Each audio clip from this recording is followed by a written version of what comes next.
Hello student, मेरा नाम मुकेश शांकला है।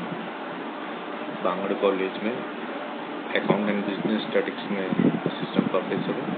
आज मेरी बीकॉम फाइनल स्टूडेंट्स के इनकम टैक्स सब्जेक्ट के लिए आज की पीपीटी है इनकम टैक्स इंट्रोडक्शन के ऊपर, जिसमें मैं आपको इनकम टैक्स क्या होता है और उसकी विशेषताएं और बेसिस ऑफ चार्जेस और computation of total income, gross income के बारे में बताऊंगा।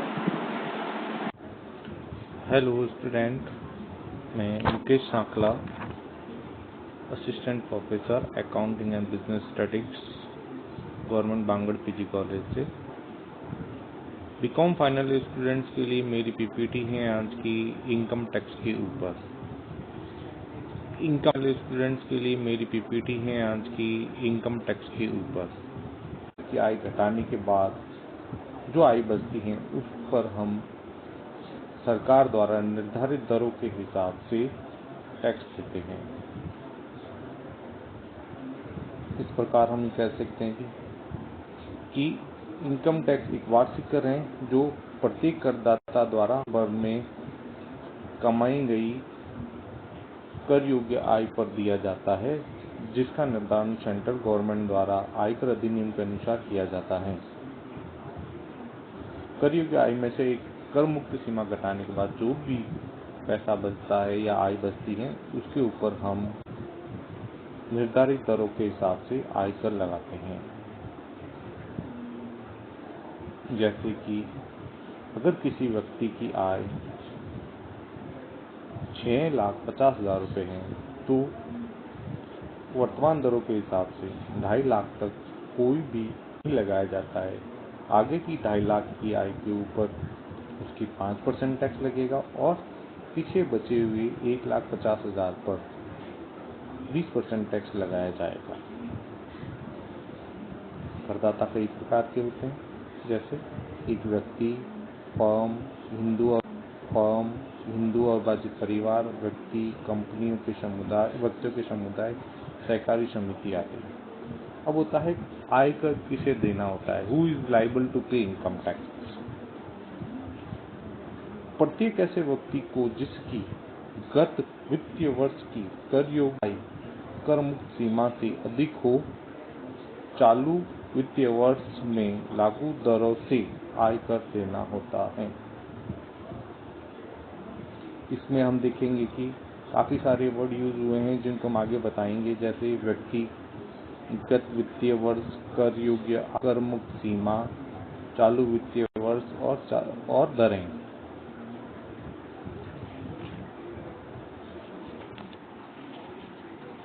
फिर आता है आयकर की विशेषताएं क्या है, जिसमें कैरेक्टरिस्टिक्स ऑफ इनकम टैक्स, जिसमें फर्स्ट पॉइंट है डायरेक्ट टैक्स। आयकर एक प्रत्यक्ष कर है। प्रत्यक्ष कर से तात्पर्य हमारा ये होता है कि जिसका भार उस व्यक्ति पर पड़ता है जो उसे चुकाता है, यानी कि वह व्यक्ति जो आयकर चुकाने के लिए दायी होता है वही इसका भुगतान करता है। यह एक सेंट्रल टैक्स है जो केंद्र सरकार द्वारा वसूल किया जाता है। Third point, tax on total income. आय हमेशा कुल आय पर लगाया जाता है। इसे कर योग्य आय पर आय भी कहते हैं। कुल आय की गणना अधिनियम में दिए गए प्रावधानों के अनुसार की जाएगी। Tax free limit. हर साल सेंट्रल गवर्नमेंट बजट पेश करने पर अलग अलग दरें पेश करती हैं, जिसके हिसाब से उसकी कर मुक्त सीमा निर्धारित की जाती है। फिर है प्रोग्रेसिव रेट। आय हमेशा एक व्यक्ति, हिंदू बाजित परिवार, व्यक्तियों का समूह या समूह की संपूर्ण आय पर एक दर से कर नहीं लगाया जाता है। जैसे जैसे व्यक्ति की आय बढ़ती है उस पर आयकर की दर भी बढ़ती रहती है। इस प्रकार हम कहते हैं कि यह एक प्रोग्रेसिव रेट है, प्रगतिशील दर है अधिकार। आयकर के बाद टैक्स कैलकुलेशन हो जाने के बाद उस टैक्स के ऊपर हमें सरचार्ज भी देना होता है। सरचार्ज शिक्षा उपकर के रूप में या स्वास्थ्य उपकर के रूप में दिया जा सकता है। नेक्स्ट,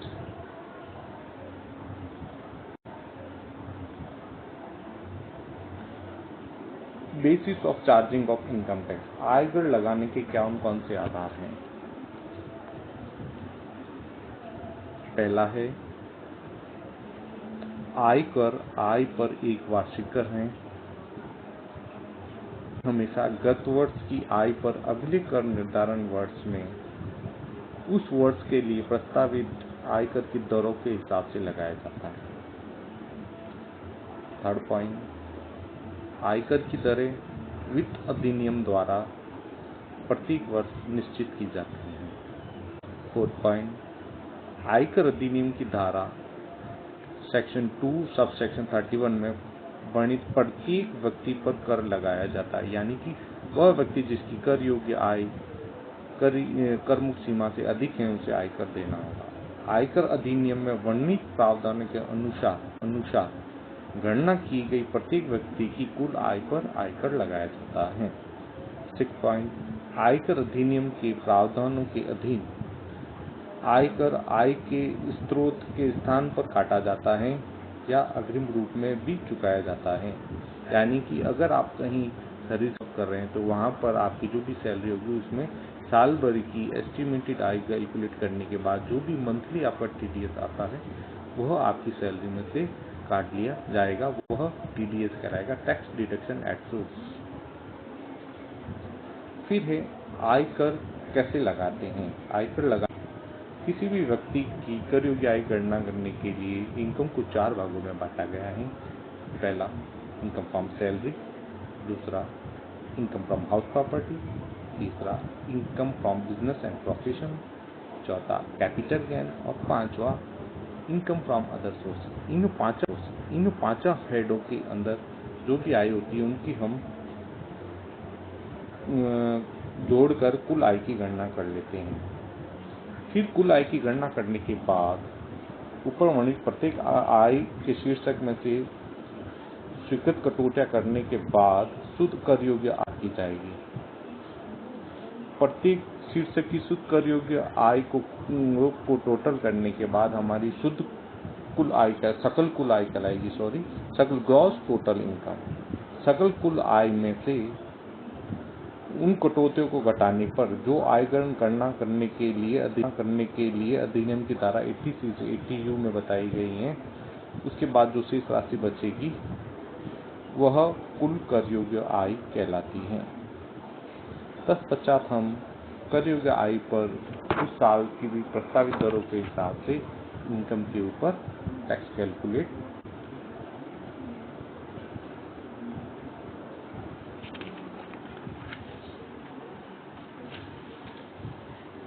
इनकम आय,